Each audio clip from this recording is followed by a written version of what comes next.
The general epistles are comprised of 5 different books. General epistles, I think, is the next to last section of books in New Testament introduction that we'll be discussing. We have the writings of the apostle and prophet John, his gospel, and 3 epistles in the book of Revelation that we deal with at the very end of this study, since John did his writing evidently toward the end of the 1st century A.D. and after the other writings in the New Testament had been done.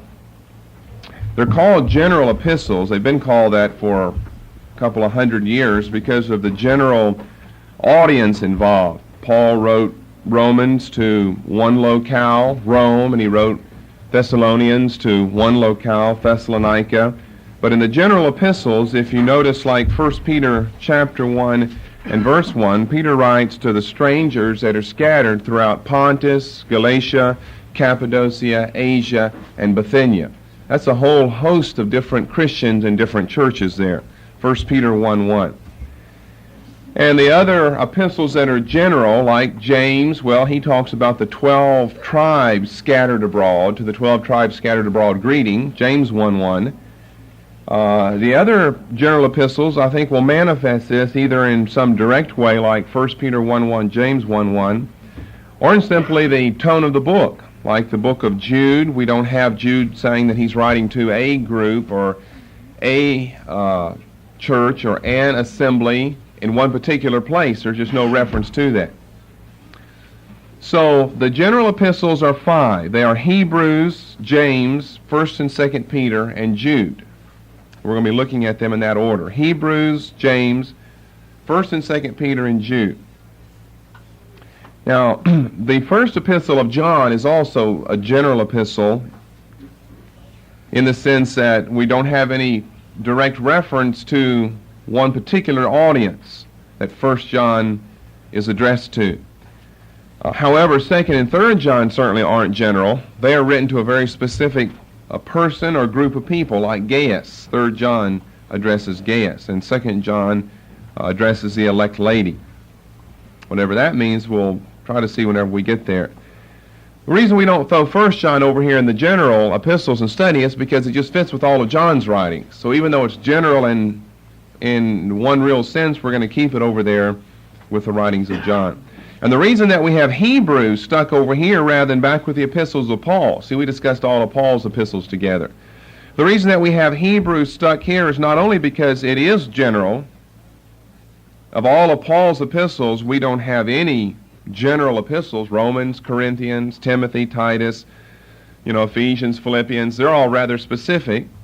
So we don't have any general epistles among the writings of Paul. So why this one? Well, it's not only general, but there's been a lot of dispute down through the centuries, back from the very beginning, not just in modern times since the rise of higher criticism, but back from the very beginning there's been a lot of dispute as to who really wrote Hebrews. So we're going to put it among the general ones really for those 2 reasons. It certainly is general concerning the audience. I mean, you could say it's specific. It's obviously written to Hebrews. It's written to Jews. Yeah, but which ones and where are they? There's no hint in the book which ones they are. They're Jews scattered. James said to the 12 tribes of Jews scattered throughout the empire. So where are these Hebrews? Where are these Jews? Well, we don't really know. The subject matter isn't that general. The obvious topic of the book is the superiority of Jesus, that he's superior to everything that the Old Testament had to offer. So the content of the book is not general. There's one theme and one focus and one purpose, that Jesus is better, that he's better than everything that the Jews had under the Old Covenant.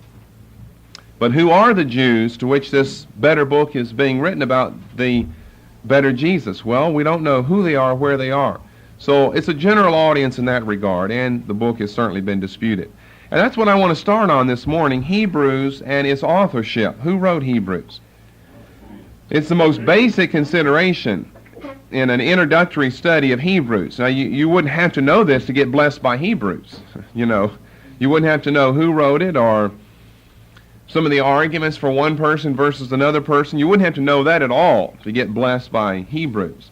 But for an introductory study of this book, it's probably the first thing and the most basic consideration that we would have to raise. Who is the author of the book? Because the writer, as far as superscription is concerned, the writer is most definitely anonymous. Do you know the first verse in Hebrews? You ought to all have the first verse or so memorized. You know it doesn't start off saying Paul the Apostle or Peter the Apostle or Jude the servant of Jesus Christ or James the brother of Jesus. All of the other books start off telling us who wrote the book. God, who at sundry times and in divers manners. I mean, you're kind of wondering, well, did I miss the first paragraph?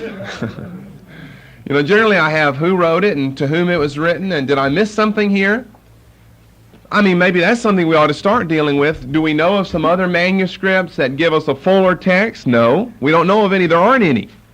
All the ones that we have start, God, who at sundry times and in divers manners spake in times past unto the fathers by the prophets, hath in these last days spoken unto us by his Son.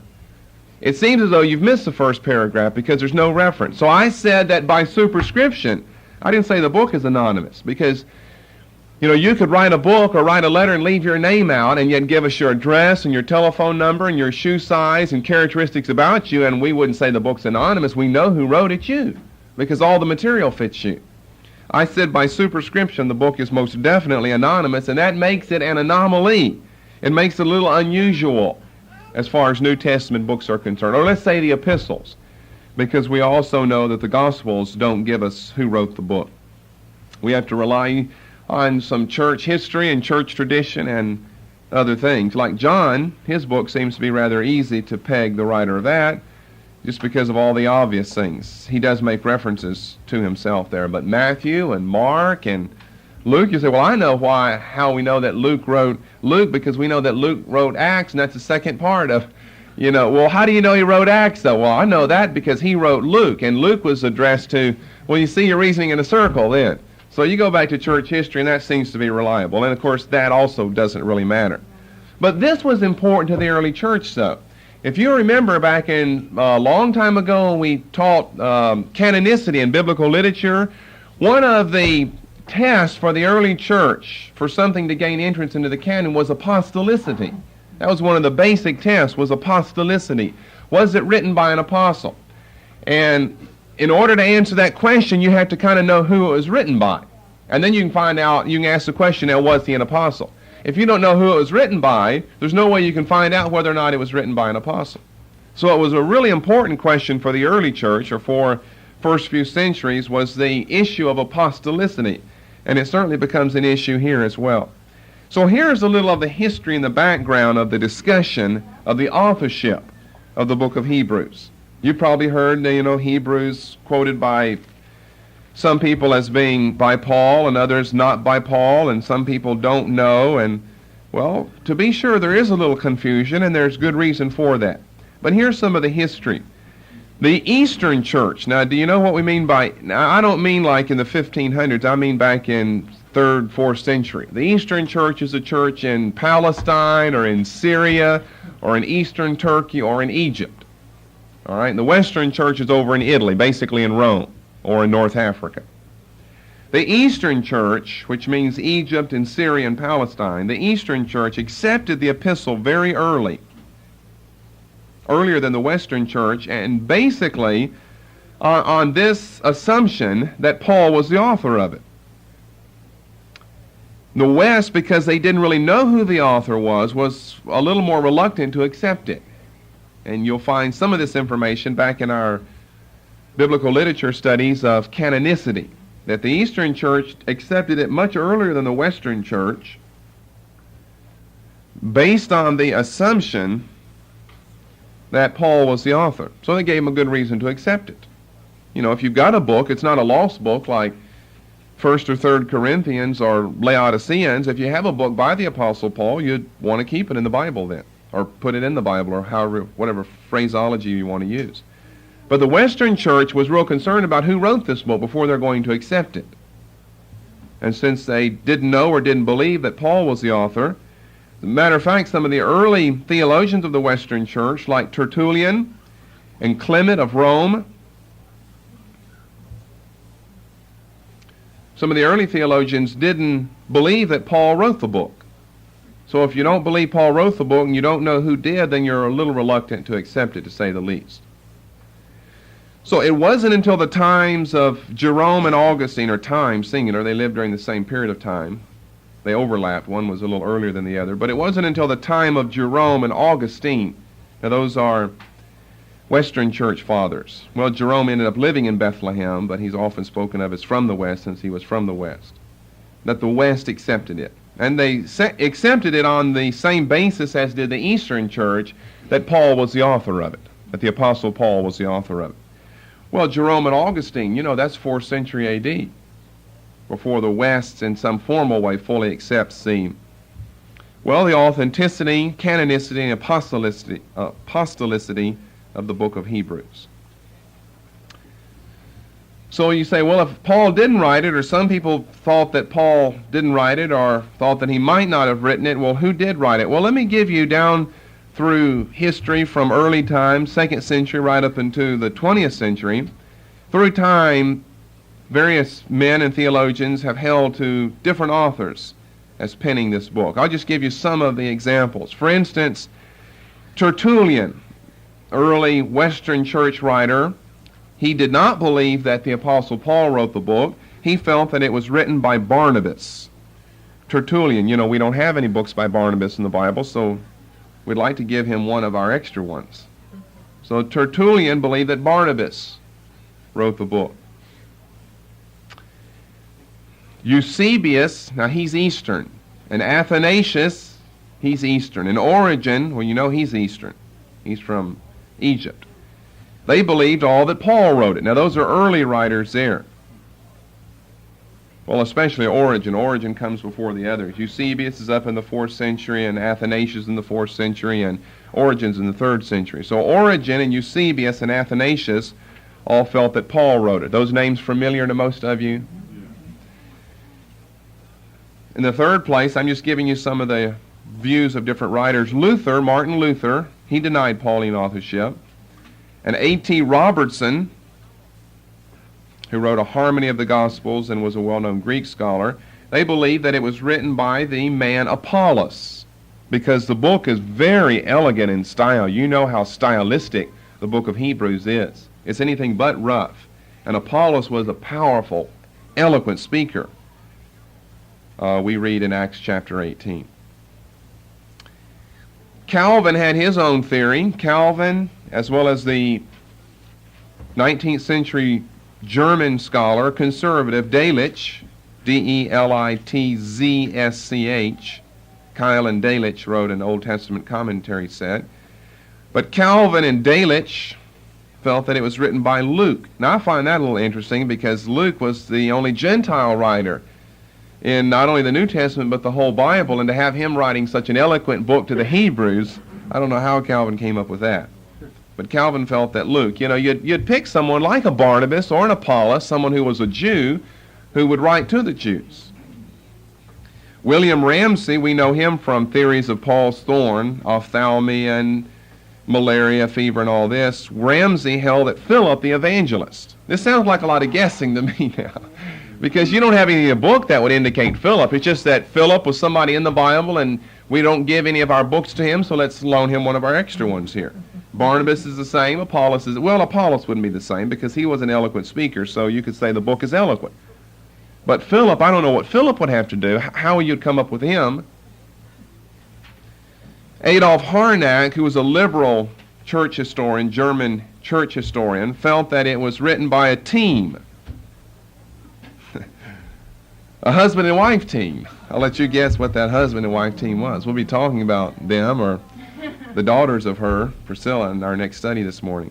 Priscilla and Aquila wrote Hebrews, and then one other guest, Peake, another commentator, P-E-A-K-E, Peake, felt that it's the only book in the Bible written completely by a woman, and it was written by Priscilla.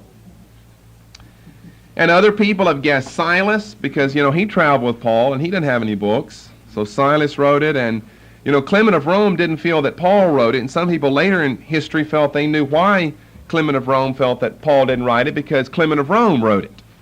So Clement of Rome even has been forwarded by some people later in history. Clement of Rome didn't believe that.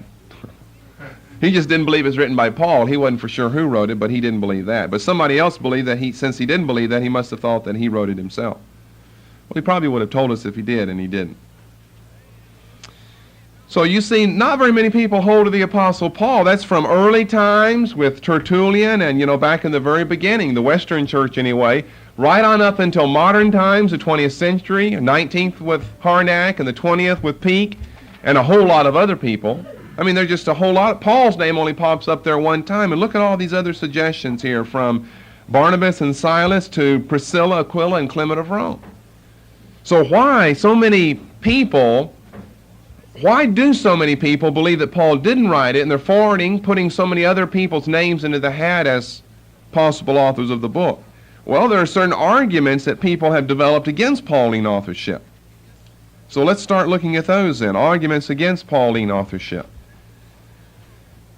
Well, in the first place, the writer doesn't give his name at the beginning or at the end, which is contrary to everything that we know elsewhere anyway about the Apostle Paul. He always gives us his name. It's always written by the Apostle Paul at the beginning, the end, or, like in Ephesians 3, verse 1, maybe stuck somewhere in between. So the writer doesn't give his name. And that's contrary to Paul, but that also be contrary to Jude and contrary to James and contrary to a lot of the others. The only one it wouldn't be contrary to is the Apostle John, and I don't find anybody saying that John wrote this. John doesn't give his name in his Gospel, or 1, 2, 3 John.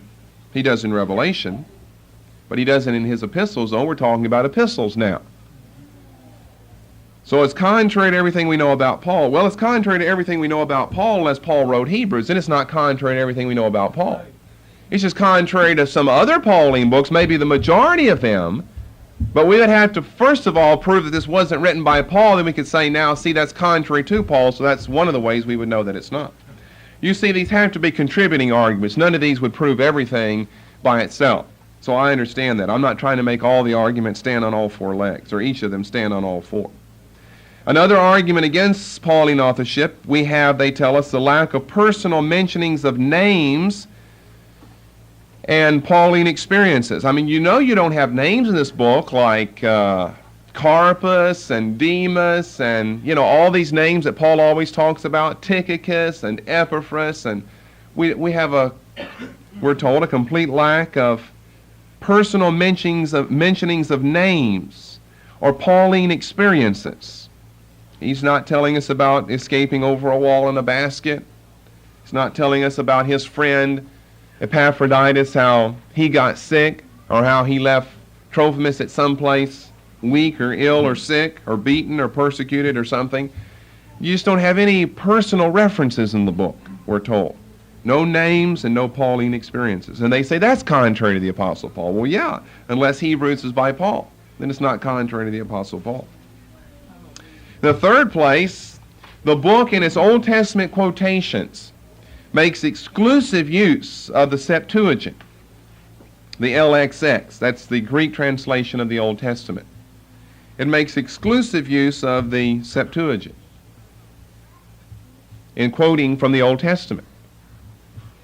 But again, there's nothing too surprising of that, since Jesus quoted the Septuagint, and Paul and his other epistles are in the epistles of Paul, Romans, Corinthians.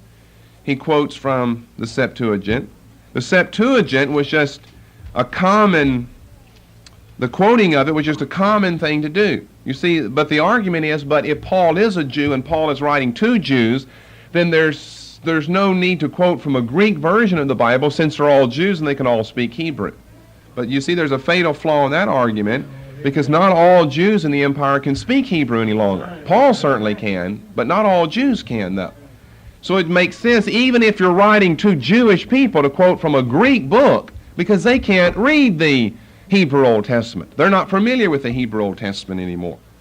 Let me give you one well-known example, probably the best known in Hebrews, because it comes forth so clearly in your version. In Hebrews 1 in verse 6, I'm sure I pointed this out somewhere along the line, but in Hebrews 1:6, we read, "And again, when he bringeth in the first begotten into the world, he saith," Hebrews 1:6, "and let all the angels of God worship him." Now, how many of you have a margin that gives you where that's found, and like my Bible has LXX underneath that? Any of you have that? Some of you don't. Well, some of you do. We've got a margin, and it gives us, that's a quotation from what? Deuteronomy 32:43. Well, you can turn back to Deuteronomy 32:43 and see if it says, let all the angels of God worship him. It doesn't. You say, well, why or how? That's because your Old Testament is translated from the text of the Masoretes, which is a Hebrew text. And it's not taken from the Greek. The Greek is different in many places. The Septuagint differs from the 9th, 10th century Hebrew translation or Hebrew recension of the Old Testament known as the Masoretic text. If you go back to Deuteronomy 32:43, it talks about, the people may be bowing before him or something, but it doesn't talk about the angels. It talks about him having vengeance on his people or on his people's enemies and blessing his people, but it does not say, and that all the angels of God worship him. So whoever's writing, and that is in the Greek text of Hebrews 1:6, so whoever's writing Hebrews is giving us quotations from the Old Testament from the Septuagint version. And some of us have that. I think that's the only time I have it in my New Testament, where I actually have in the margin LXX. Praise God, I know what that means. You'd think, well, Roman numerals, Roman numerals, and so I wonder what that stands, or if I even knew that. I might just think, what is this, KBG or something? What's this for? LXX. And if you were able to guess it's Roman numerals and you end up with 70, 70 what? I wonder what that means. Praise God, we know what it means. So he's quoting from the LXX, but again, no problem. Jesus did, and Paul in his epistles did, and some of the other New Testament writers did as well.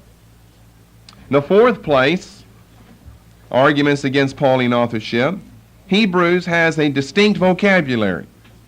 In other words, if Paul did write it, Paul's using words that he didn't use in any of his other books. Well, we've gone over that. We've beat that horse to death by now in New Testament intro. There are words in Philippians that he doesn't use anywhere else, and yet we don't deny Philippians. And there's words in Romans he doesn't use anywhere else. And there are words in Ephesians. But we're told there's a whole distinct vocabulary here in the book of Hebrews. There are just so many unusual words or phrases. Well, that may be true, but you see, as you shift to a new subject matter, your vocabulary has to shift in order to express yourself. Paul doesn't deal with some of these priesthood themes here in other epistles that are dealt with here in the book of Hebrews. And assuming, just for sake of argument, assuming Paul did write Hebrews, whenever you shift to a new topic, subject matter, you've got to use new words. You use some words when you talk about auto mechanics and use others when you talk about biblical theology. We're not saying two different people are talking, though, are we? You came to a new topic, and you got to use different words now. You can't be talking about carburetors and manifold anymore. You got to be talking about homoousia and things like that if you're going over to theology. You got to use different terminology then.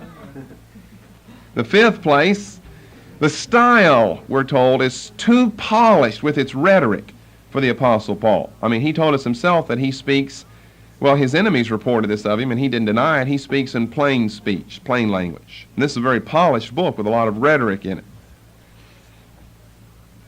Well, I don't have a lot to say about that, but the Apostle Paul was well trained as a scribe. He could speak well if he wanted to or needed to. And something else you could say, you can think of your own arguments for or against some of these arguments here, but it's one thing to be speaking public, it's another thing to be writing. Whenever the false apostles accused Paul of rude, that is plain, common, ordinary, everyday language, they were talking about his preaching.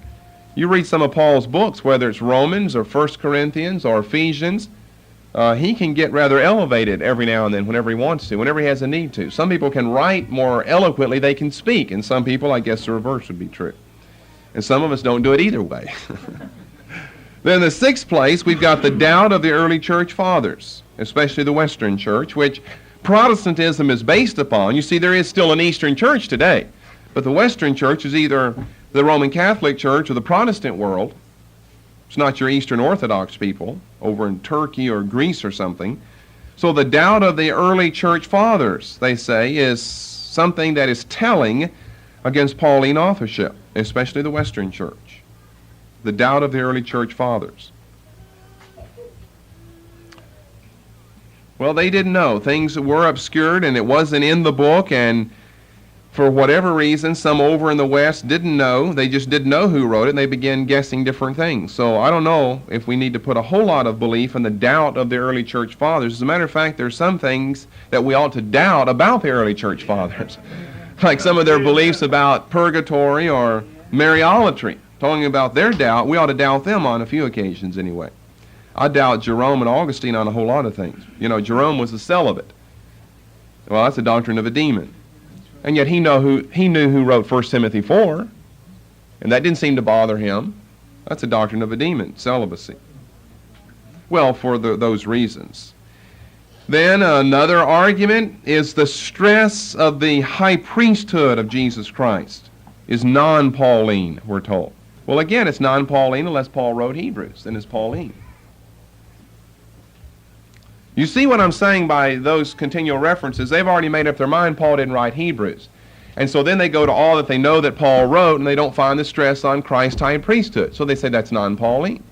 Well, you can only say it's non-Pauline if you're certain that he didn't write Hebrews, and yet that's the very argument that you're using to prove that he didn't write Hebrews.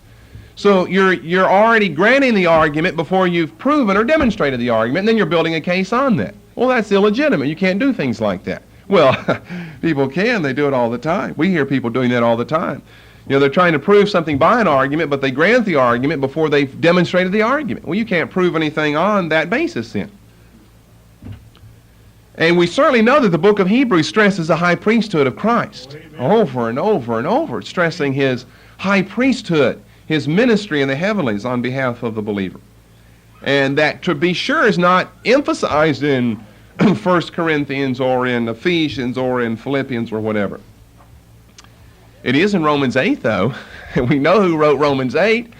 Whoever liveth to make intercession for us, that is in Romans 8. He's even at the right hand of God making intercession for us. So it's not as though it doesn't appear anywhere else in generally acknowledged or accepted books by the Apostle Paul. It's in Romans 8. He's at the right hand of God making intercession for us. But then, finally, here's the last argument I'll give you. There are others, but we would just kind of go on and maybe get too technical. If you'll turn over to Hebrews 2:3, this I have found through the years is the major stumbling block for many people. It's Hebrews 2:3. It's number one stumbling block against Pauline authorship. Hebrews 2:3. Now you're going to have to listen or read real carefully or both here. How shall we escape? No, so that's the author including himself with the people that he's writing to then. It's a first person plural pronoun. How shall we escape if we neglect, again he's including himself with this group of people, the Hebrews, so great salvation, which at the first began to be spoken by the Lord, all right, that's 3.5-year earthly ministry, and was confirmed unto us. There's that first person plural pronoun again, the writer including himself with the readers, was confirmed unto us by them. That's third person plural pronoun, by them that heard him. Now here's the argument. You say, well, I don't see any problem with that. Here's the argument though. According to this theory, in Galatians, chapters 1 and 2, especially Galatians chapter 1, Paul, like in verses 11 through 13, Paul argues very clearly for the fact that he did not receive his gospel, he did not receive his message, he did not receive his ministry from any man, but he was taught it by the revelation of Jesus Christ. You remember that in Galatians 1, 11 and 12? And he even starts off that book saying that he's an apostle, not appointed by men, but by God the Father. So we are asked, how could Paul lower himself and represent his Christianity as being second-hand in nature? How could Paul lower himself and represent his brand of Christianity as being obtained through others? Which this verse is evidently saying, we're told, when he stressed just the opposite in the book of Galatians, and which his whole ministry was really dependent upon. Remember, he let us know that he did not talk to the other apostles. He saw Peter, and then he even tells us how long. That was for only 15 days, going out of his way to let us know there's no way he never saw the apostles or never saw them long enough to get his message from them. He's letting us know that he didn't learn anything by them that followed the Lord. He got all this by direct revelation from above. Hebrews 2:3 then, if you understand what I'm saying, is a major stumbling block for a lot of people. How shall we escape if we neglect so great salvation, which at the first began to be spoken by the Lord, and was confirmed unto us by them that heard him? As though Paul had gotten his gospel, his revelation, from hearsay and not from the Lord Jesus Christ. Well, let's then launch into arguments in favor of Pauline authorship, and you can be the judge. You can be the judge. Arguments in favor of Pauline authorship. Now again, we can't make each one of these arguments stand on all four legs. They either contribute to your final belief that Paul wrote the book, or they don't contribute. But notice the word contribute. They can only contribute. Like the first one I'm going to give you doesn't prove everything, but it will make Paul a possible author of the book anyway. There are certain things about the Apostle Paul that make it possible that he could have written the book. So arguments in favor of Pauline authorship. Number one, the writer, we know from, we're assuming Paul wrote it, the writer was very educated. The Apostle Paul was very educated. The Apostle Paul was a Jew. And I would say that the tenor of the book of Hebrews would indicate that whoever the writer was, he was both educated and a Jew. I would say that Paul could have written this even with his high style. For the continuation of this, That Paul could have written this even with his high style. Even with his high style.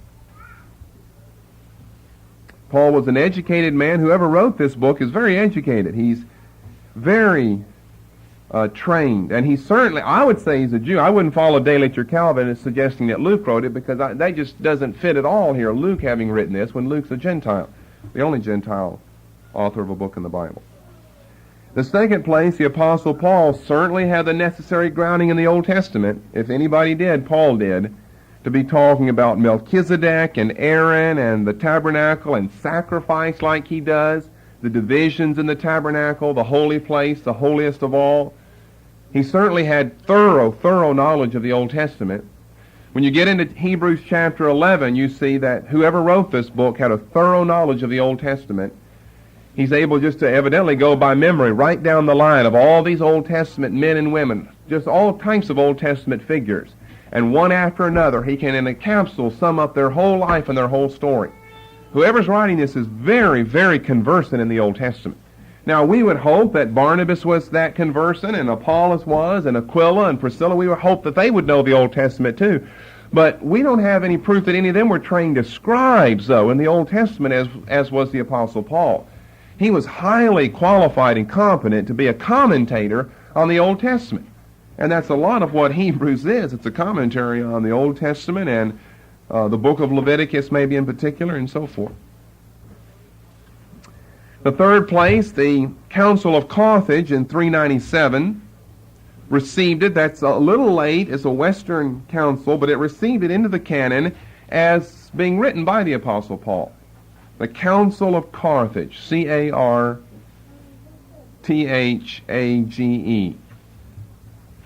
The Council of Carthage in 397 received it into the canon as being written by Paul. In the fourth place, Habakkuk chapter 2 and verse 4, the just shall live by faith. That was evidently an important verse for the Apostle Paul, because he quotes that on several occasions. We know that Paul had a lot to say about faith and grace, and his ministry, if anyone's was built around that theme of faith and grace. Habakkuk 2:4, the just shall live by faith. He quotes that in Romans 1:17, the just shall live by faith. And he quotes it in Galatians 3:11, the just shall live by faith.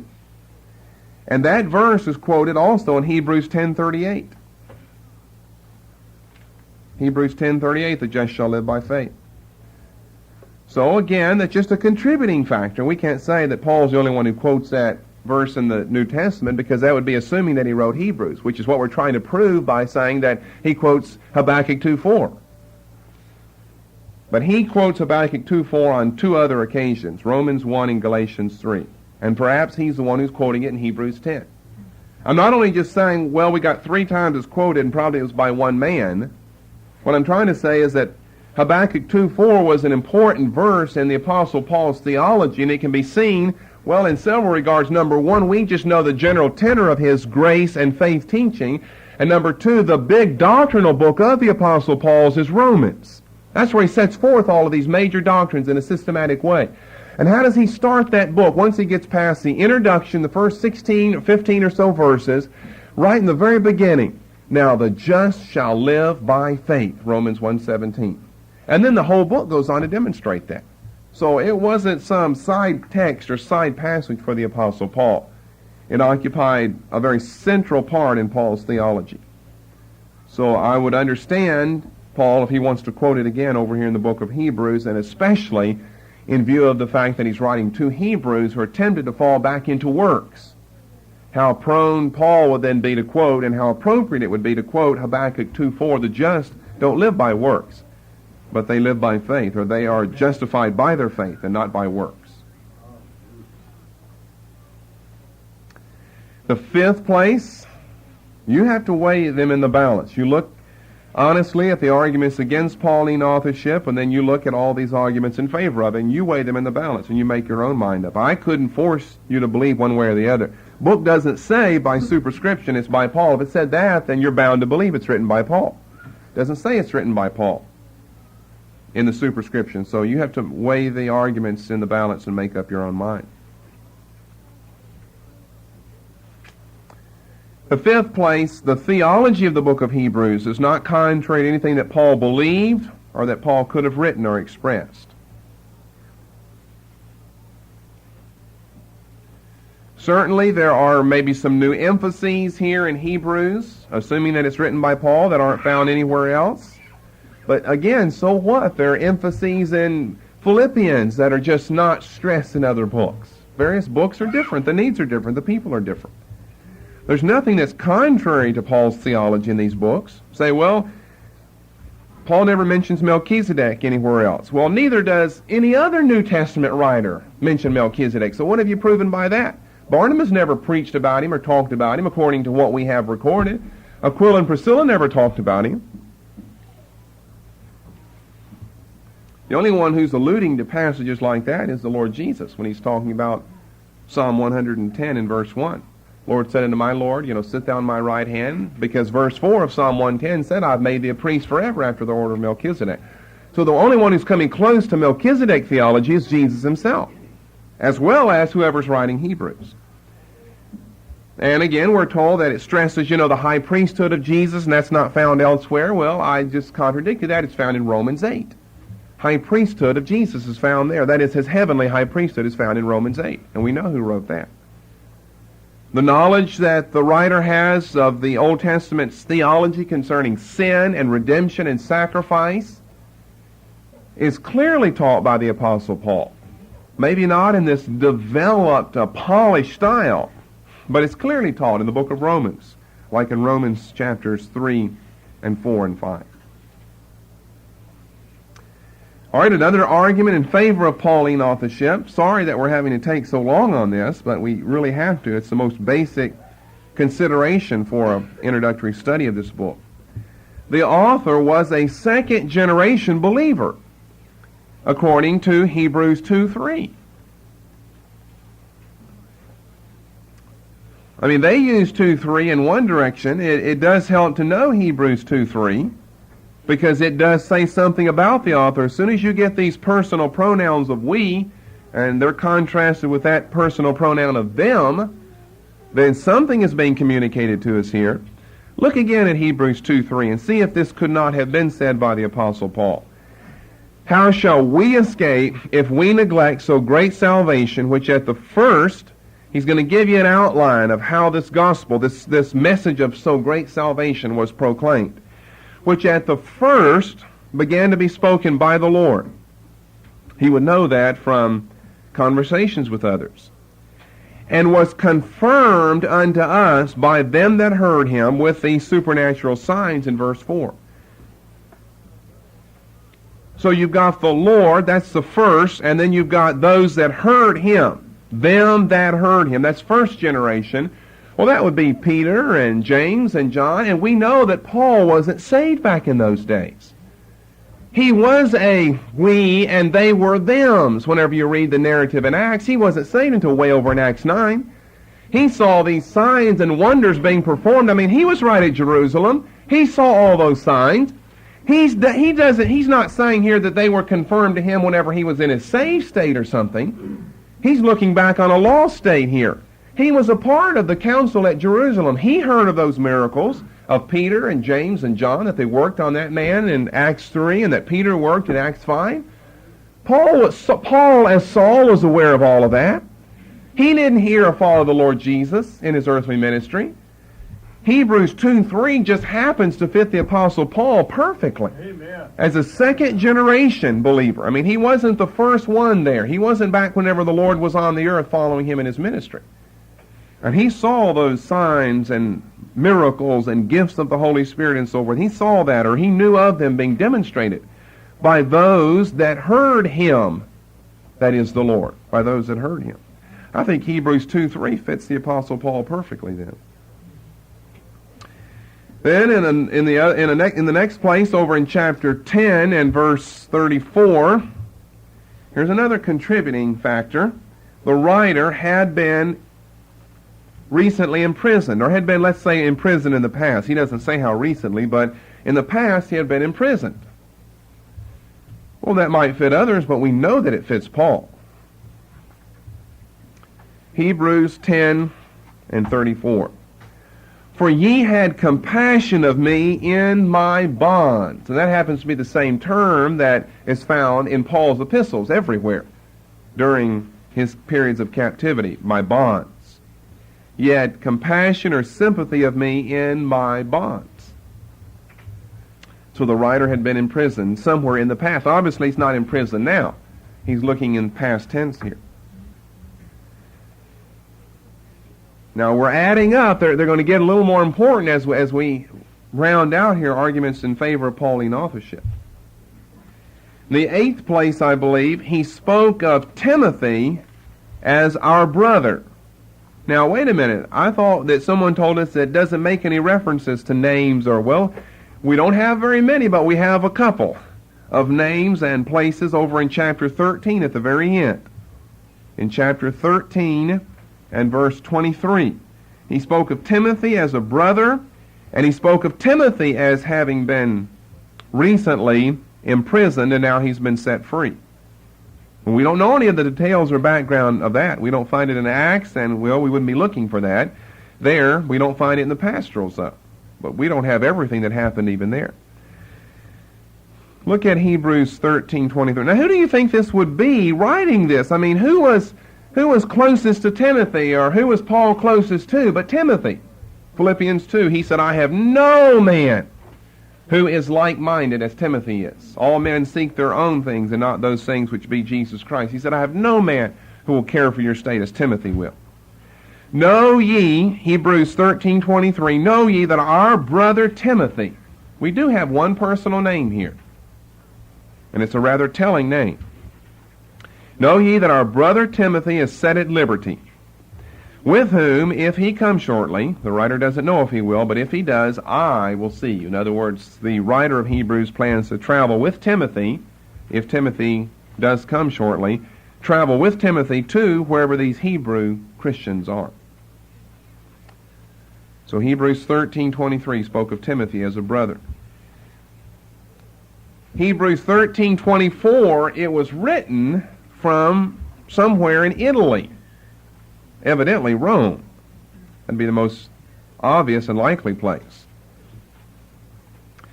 In other words, it would kind of sound as though Timothy has been imprisoned in Rome then, and Paul's there waiting for him to be set free.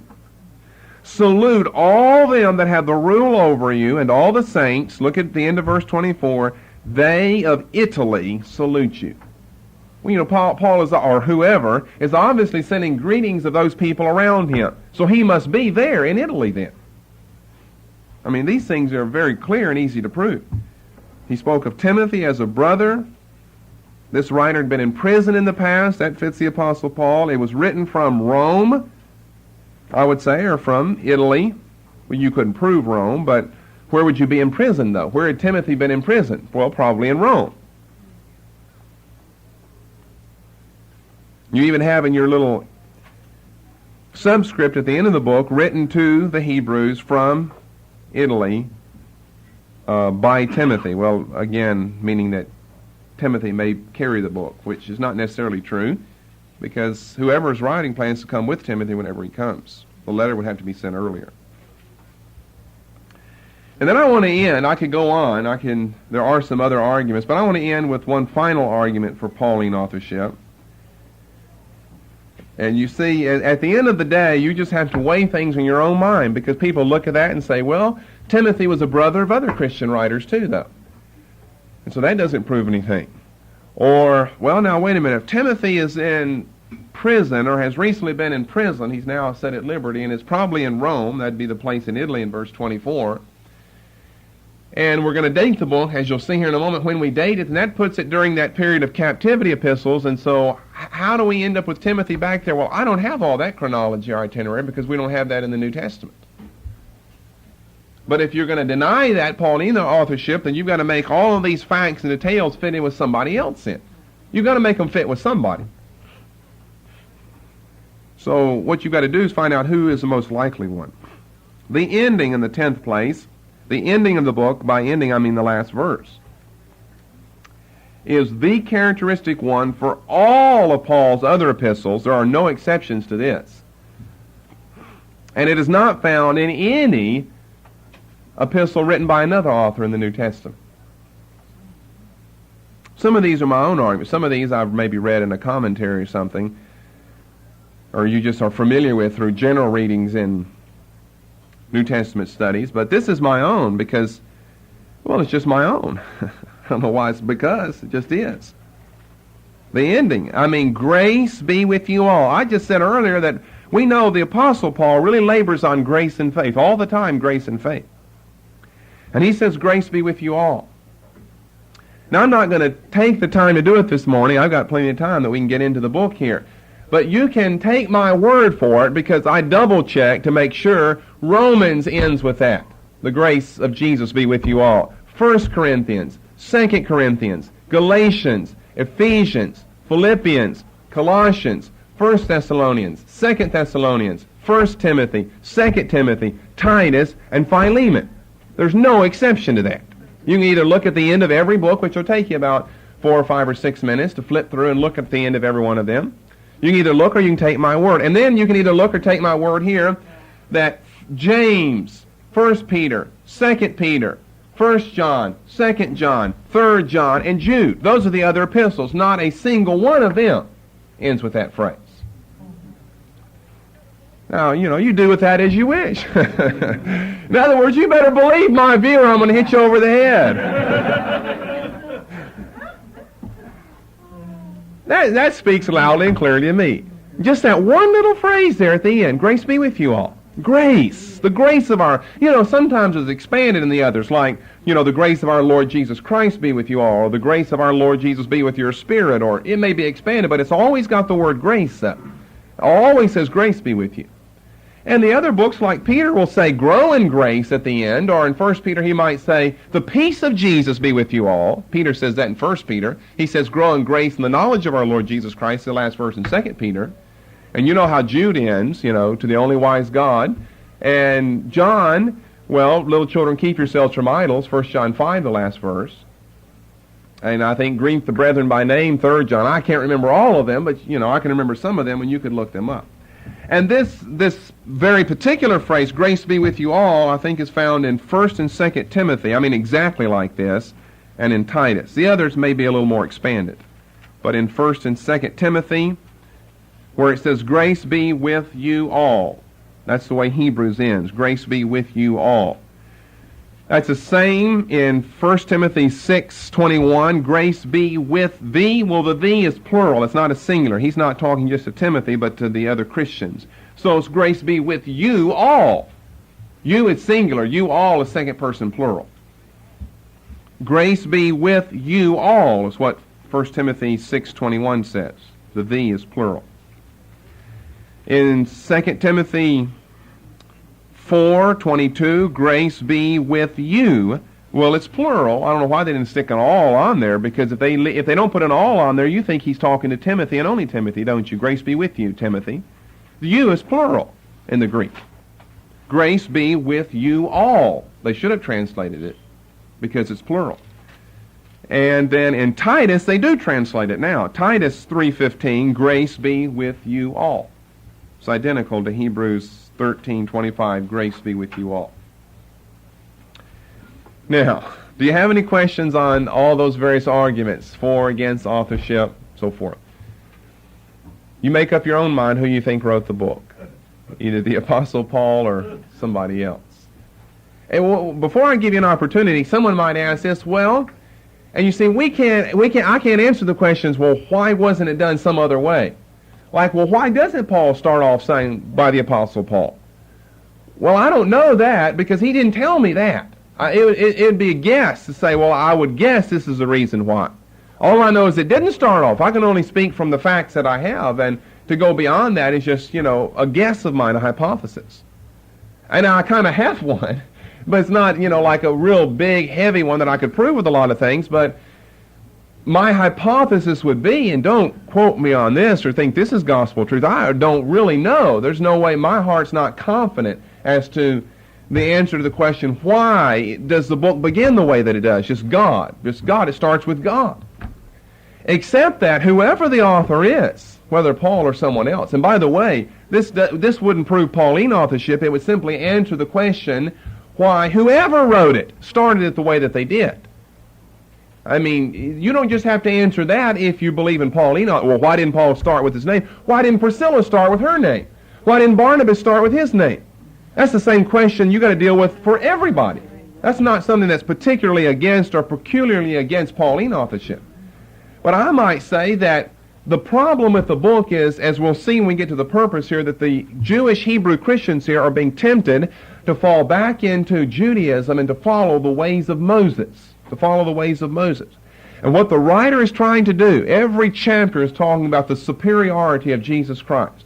What the writer is trying to do is show them that Jesus is better. He's better than the angels. He's better than Moses. He's better than everything in the Old Testament. His body's better than the earthly tabernacle they had. His salvation is better. It's a once for all. He didn't have to offer daily times as those high priests did. His body as a sacrifice is better than anything they could have. But I would think because he's wanting to stress how better Jesus is, he wants to kind of make himself fade into the background. He wants it to kind of appear anonymously. So he just leaves off all this introductory stuff about, well, my name is Paul. How are you people, Hebrews living in Jerusalem, Antioch, wherever you live, blah, blah, blah. Now, let me get into the matter here. No, he just launches, it's like Genesis 1:1. In the beginning, God. In the beginning, God. Hebrews 1:1. John 1:1. In the beginning, God. Hebrews 1:1. In the beginning, God. It starts with God. God. He wants himself to pass into the background.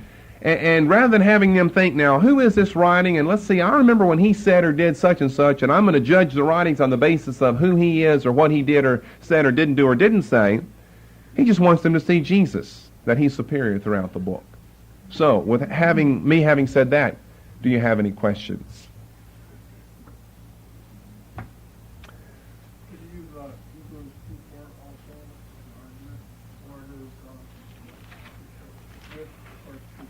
Well, yeah, I would use it with.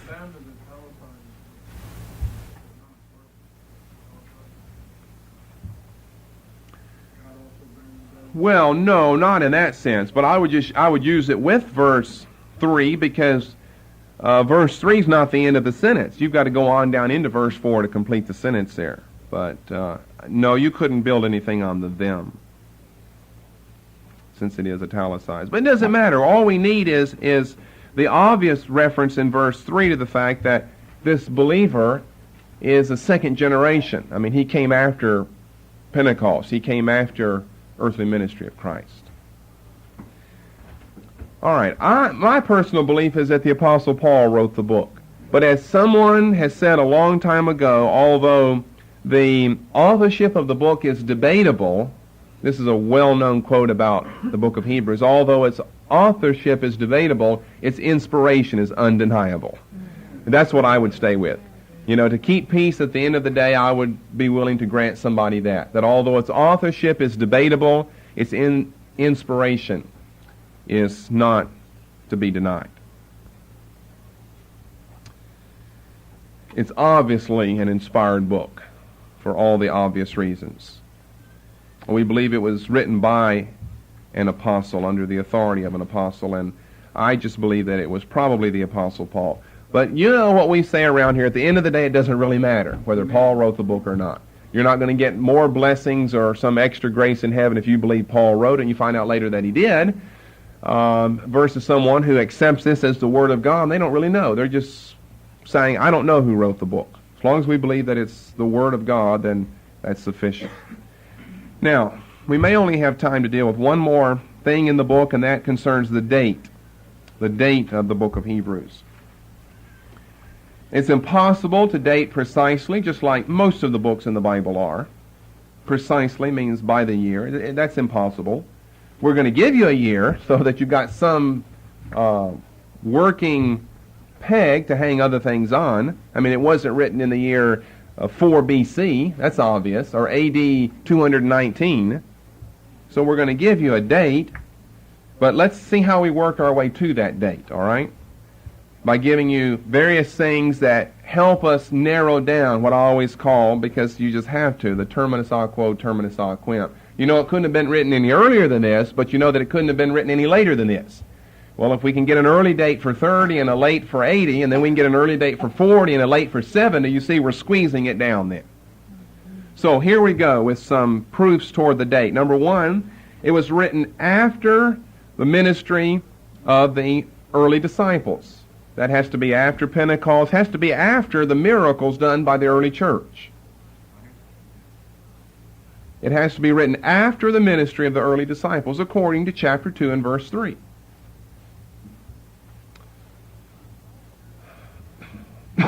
So since Saul is not converted until up in the 30s, it has to be after that. And we would think it's written by a mature believer, so it's got to be after, the 40s, but it's got to be written after the ministry of the early disciples. Secondly, the recipients of the book, the Hebrews, the Jewish Christians, had to have had time to come to complete spiritual maturity. This isn't written to, like Paul wrote Thessalonians to a group of people he had just won to the Lord, just ministered to a few months earlier. Hebrews is not like that at all. We can prove that from the book. The recipients of Hebrews had had much time, years to mature. That's Hebrews 5 and verse 12. Some of these are well-known verses, and we use them for other things, but they can also be used for some more technical matters as well. Now, we all know about Hebrews 5:12. For when for the time ye ought to be teachers, ye have need that one teach you again. He's kind of rebuking them, that you ought to be mature by now. You ought to be capable of teaching others, and here you have need of somebody coming along and teaching you. Well, Paul certainly couldn't have said to the Thessalonians 2 months after their conversion, well, for the time ye ought to be teachers, when they were just newly saved. He could only be writing to a group who've been saved a long time. So again, that's got to move us after Pentecost. In the third place, there had been former times of persecution. For these Christians, these Hebrew Christians, there had been former times of persecutions which evidently were long enough ago to have been forgotten. Hebrews 10 and 32. There had been times of persecution a long time ago that they have now forgotten. So that's got to move us later. It's got to give us some early period of time when they can endure some persecution. Hebrews 10:32. For call to remembrance, he's having to remind them to call this back to their mind. Call to remembrance the former days, that means a long time ago, in which after ye were illuminated, that means after you were saved, Ye endured a great fight of afflictions. And he goes on in 33 to show that he's talking about persecution they experienced. Hebrews 10:32. Call to remembrance the former days, in which after you were illuminated or saved, you endured a great fight of afflictions. They had gone through a lot of persecution after their salvation. But they've forgotten about it now. They've just forgotten about it. Paul's saying, or whoever is saying, remember that. Call that to remember. I'm going to keep saying Paul because I believe that it was written by Paul. In the fourth place, their leaders, or at least some of their leaders, and this will move us late again. Some of these move us late, and some keep us late, and some move us away from an early period. The leaders of these Christians, there had been enough time for the leaders of these Christians to have died, some of them anyway, to have died, like through persecution. Anybody know where that verse is? There's one verse that tells us that. Their leaders have died, or at least some of the first early leaders that these Jewish Hebrew Christians had died. Well, that's over in Hebrews chapter 13 and verse 7. Hebrews 13:7. Remember them which have the rule over you, and have spoken unto you the word of God, whose faith follow. Remember them. Remember. They're no longer with them anymore, but remember them.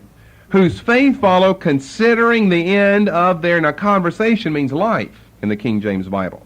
Considering the end of their life. Well, they probably died as a martyr. Follow their faith. Because the book, what it's written about, is don't give up in times of persecution. Don't go back. And he's going to go on, or he said earlier in chapter 12, as we'll see later on, that they haven't resisted unto blood yet, striving against sin. So he said, remember your leaders. It cost them their life to believe these things. Follow their faith. Follow their example. Remember them. Considering what? Considering how they died. Considering the end of their life. Well, you've got to get... I don't read of anybody getting murdered in Acts 2, the day of Pentecost or something, or Acts 3. First one's way over that we have is way over in, chapter 7 and chapter 12, Stephen and James. So we got to get a little past Pentecost before we have time for some of the early leaders to die. Then in the fifth place, Clement of Rome quotes this book.